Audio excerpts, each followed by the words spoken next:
Ah, itu selang 1 bulan itu kan seminggu lagi lebaran saya mau digerebek. Nah, terus akhirnya saya keluar rumah.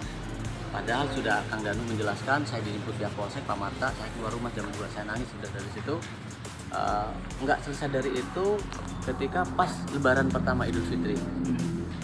Idul Fitri pertama itu mereka menggerebek lagi.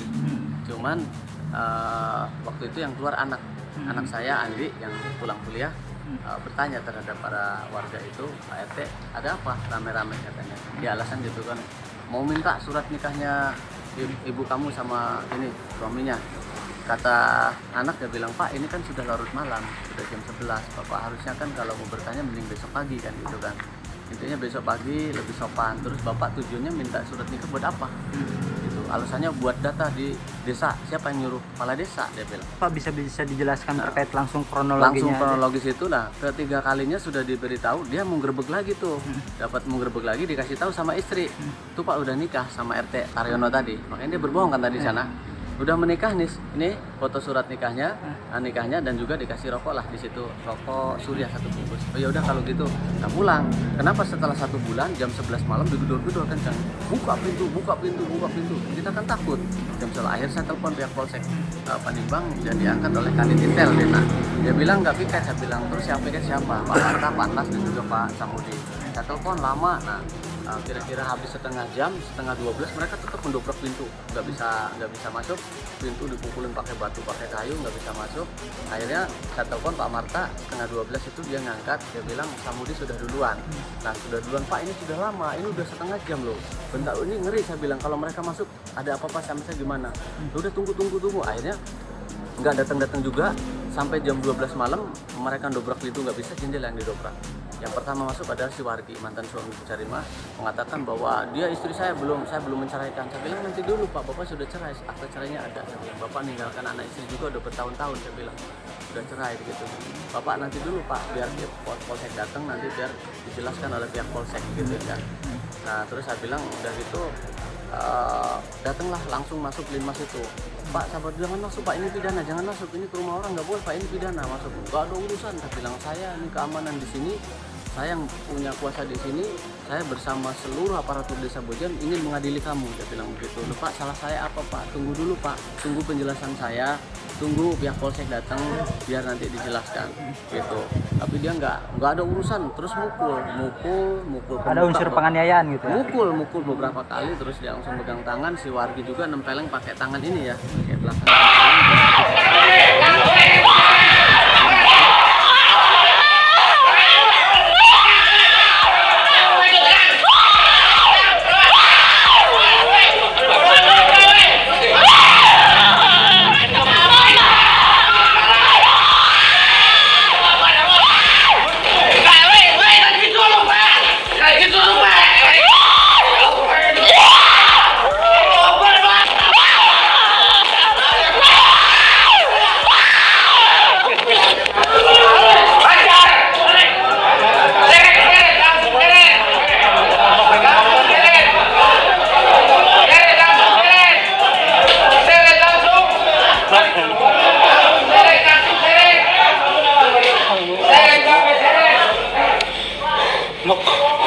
Kenapa kami mengorban dan bukan den?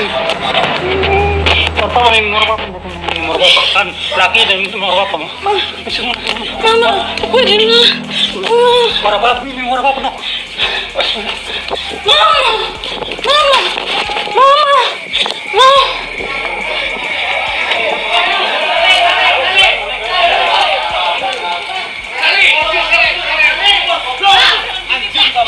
Mama! Mami, ngajak aku na mami. Urip sa akin be, mami. Mami, kung urip be, mami. Pasti. Urip, Para. mami. Hindi aja dia apa-apa kanya, mami. Ayo sampai mati. Itu untuk membunuh saya. Iya. Hasil sidang hari ini perkara sampai mana? Hasil sidang itu intinya keterangan saya sebagai korban dan juga istri sebagai saksi, dan ternyata dari pihak terdakwa itu ada juga saksi kan, ada kades dan ada RT. Walaupun mereka semua banyak berbohong, ya biarkan saja, biarkan hakim yang menilai, biarkan Allah juga yang nanti yang menentukan sikap istilahnya. Kalau dia berbohong, biarkan untuk dia sendiri kan itu kan. Kita itu yang pasti saya bicara real apa adanya. Kalau misalkan saya tidak bicara sejujurnya, maka silahkan Gusti Allah yang tahu, dan saya juga bisa diproses dengan video ini kan, memberikan keterangan palsu, mengujar kebencian atau menggiring opini publik untuk misalkan menuduh seseorang, kan itu silahkan saja. Nah, makanya saya tadi ditanya seperti itu kan, kalau misalkan saya nggak dibentak kencang, saya nggak akan jawab kencang dong. Jadi bahasanya seperti itu. Jadi saya udah, orang ini berarti punya dendam pribadi, kurang ajar ya, padahal udah salah, nggak apa-apa, biarin aja. Tapi kita bicara profesional, seharusnya mendampingi terdakwa itu harusnya kalau pengen meminta maaf terhadap saya, ya jangan seperti itu. Ya sewajarnya saja, kalau bela saja, tapi jangan seperti itu maksud saya. Intinya saya juga pengacara. Kamu pengacara, ngapain nanya pokok perkara kamu pengacara? Ini perkara 170. Intinya tupoksi urusan perkara ini adalah 170. Pembuktian 170. Jangan saya pengacara atau bukan, jangan tentang hukum Islam bla bla bla segala macam. Pertanyaannya adalah tentang 170 benar atau tidak. Saya digebukin, dikeroyok atau gimana, dan klien mereka melakukan atau tidak, kan itu pokok perkaranya. Makanya saya bilang masa yang banyak silakan saja, mereka banyak masa, banyak siapapun itu silakan saja. Yang penting kita sendiri, kita bicara sejujurnya, dan itu bukti dan fakta. Videonya ada, bisa didengar kan, bisa dilihat juga kan. Nah lurah, betul dia lurah, kau video aku, saya bilang silahkan kau video, tapi aku nggak akan terima, aku proses, kan jawab begitu. Saya nggak terima kau video, saya bilang, aku proses kan, laporin, saya bilang kau ke Polda, gitu kan gitu. Pak, Bapak kan salah satu korban penganiayaan, tadi itu bilang diseret dan dicekik. Nah itu Bapak itu ada luka di mana aja sih Pak, sesuai daripada visum nggak? Jujur kalau visum itu ada di bagian sini ya, di bagian sini, ada di bagian leher sedikit mungkin ya, terus di sini ada, terus di tangan ada, sudah dipegang gitu kan.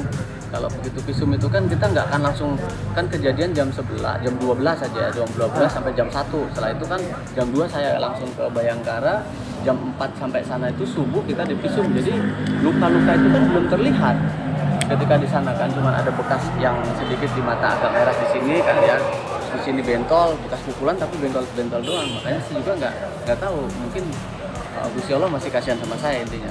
Begitu banyak orang kan tadi dengar sendiri kan, kata RT ada berapa? Dia bilang ada 80 orang. Pertanyaan 80 orang itu ikut mukul enggak? Kan saya nanya, bukan belasan tapi puluhan yang ikut mukul saya. Tetapi saya hanya minta ya Allah selamatkan saya. Sehingga anehnya kenapa pukulan begitu banyak tetapi saya nggak ada yang memerut segala macam. Nah ketika yang mulia mengatakan diseret itu gini, Pak, saya bilang jujur saya diseret dari depan rumah sampai kaki saya yang diseret. Kaki saya yang luka itu bagian jempol kena batu. Genangan air itu betul di sana banyak. Setelah digorong-gorong 30 meter, baru kaki saya tuh diangkat ke atas dan leher itu tetap dipiting sama sikat nawi. Kencang, bahkan bahasa keteriakan itu, seret dia, ikat dia, adili dia, bawa dia ke balai desa seperti itu. Jadi saya nggak ngada-ngada. Memang kalau bicara tentang kalau saya mau bohong, berarti saya digebukin bohong dong.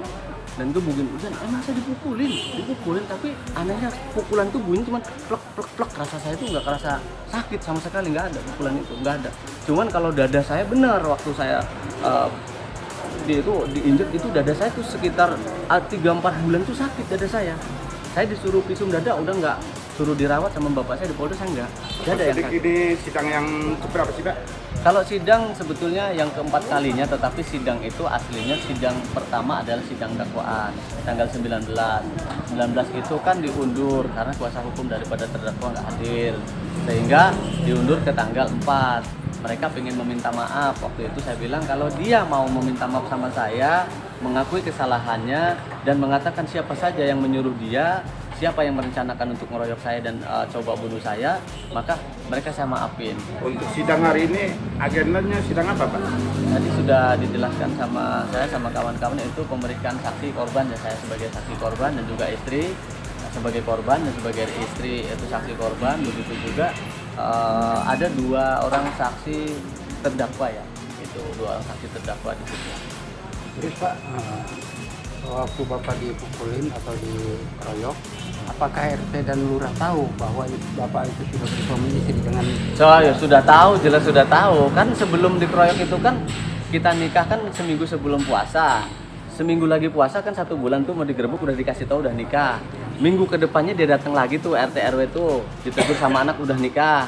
Nah setelah itu 3 minggu kemudian setelah 3 kali digerebek ya, mau gerebek 3 minggu setelah berturut-turut itu menggerebek, kan dikasih tahu Pak, istri datang ke tempat si RT Taryono itu ya bawa nih loh, karena surat yang nikah itu kan ada di saya tadi juga kan, jaksa juga nggak pegang, ada di saya. Setelah itu posisinya juga, posisi surat di saya kirim fotonya dong ke istri, dikirim foto ke istri. Akhirnya si RT dilihat tuh udah nikah, dikasih lah rokok dia katanya.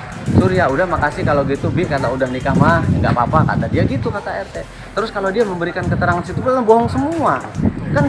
Udah 3 kali mau digerebek, dikasih tahu udah nikah, oke siap. Setelah itu kenapa 1 bulan kemudian saya dikeroyok habis-habisan dengan alasan mantan suaminya datang? Berarti kan sudah direncanakan. Apakah mantan suaminya datang sendiri atau mantan suaminya itu dikomporin, gimana caranya? Tujuannya pura-pura biar gerbek, padahal udah jelas orang ini sudah nggak ada di sini bertahun-tahun. Tidak menafkahi lahir batin. Kak Sodik, Ya. dalam perkara ini apa ada hubungannya dengan permasalahan Kak Sodik soal Di Polres Pandeglang. data? Ya, ada pemalsuan data otentik. Pemalsuan data. Betul. Sebetulnya ini adalah manuver mereka, tujuan mereka mengalihkan isu. Alasan saya mesum dan saya itu nikah dengan istri orang. Sebetulnya saya sedang nangani perkara urusan tanah istri saya. Tanah yang 8.000 meter sawah itu bersertifikat, dijual kakak kandungnya yang bernama Carmana terhadap Rasmin alias Gonjol. Terbitlah AJB tanpa seizin sepengetahuan Ibu Carina. Nah, dari situ ya keterlibatan 2 kades ini yang bikin perkara ini jadi panas. Yang bikin AJB adalah Kades Bojen Wetan, namanya Pak Yanto, melalui kecamatan PPATS-nya. Sedangkan warka AJB ini dibuat di Bojen Kulon, di Lurah Badrudin. Nah, ketika tanah dijual oleh si Carmanah itu terhadap Gonjol, yang ngukur tanahnya itu orang Bojen Induk. Padahal tanah adanya di Bojen Wetan, rombongan Handoyo segala macam itu ngukur semua di situ RT RW-nya. Sehingga ketika perkara di Polres itu mereka dipanggil semua. Dari situlah alasan apapun itu akan dibuat. Tujuan mesum itu tujuan mengalihkan isu. Bagaimana caranya perkara itu berhenti gitu. Apakah saya bisa ditakut-takutin atau saya disiksa bisa dibunuh? Kan begitu, dengan alasan bahwa itu kecelakaan. Jadi perkara itu adalah murni ada laporan pidana terkait ada sertifikat timbul AJB dan tanahnya istri tidak pernah menjual.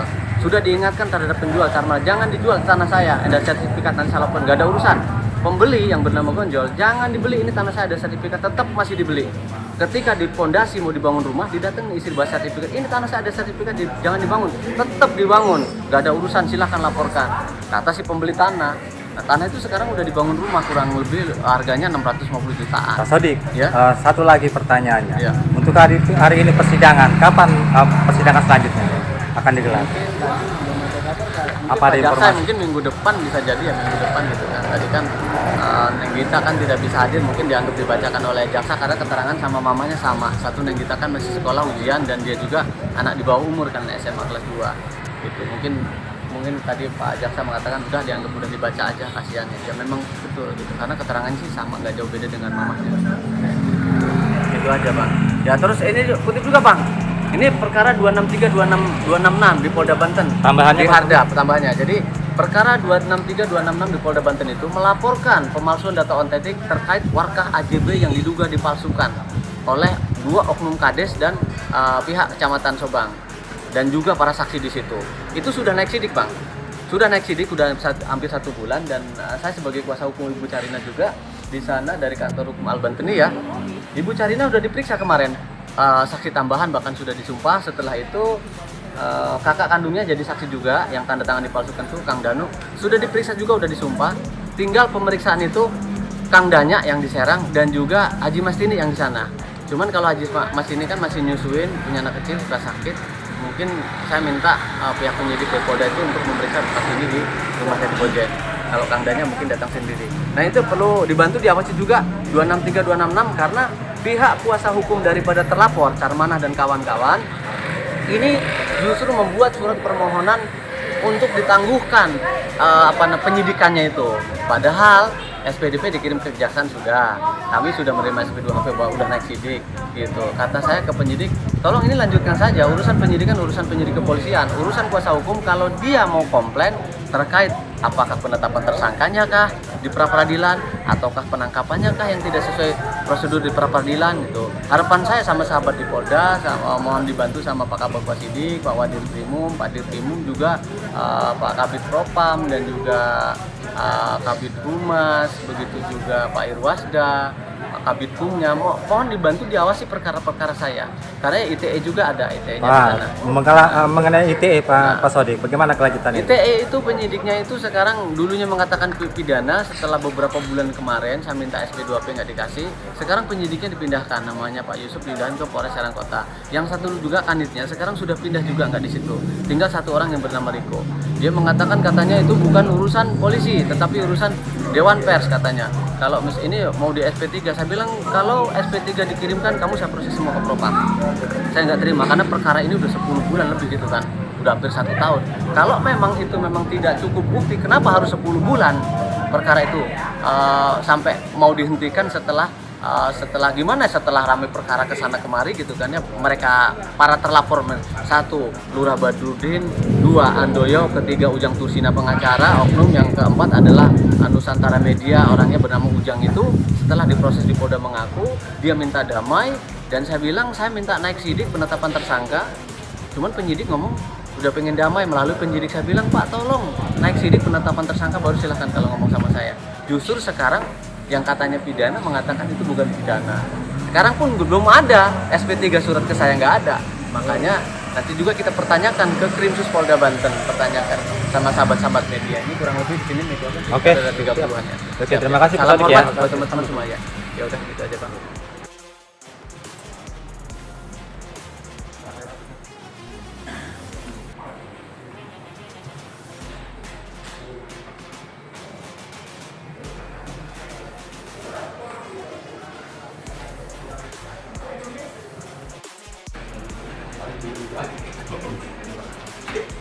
Nanti dulu Pak.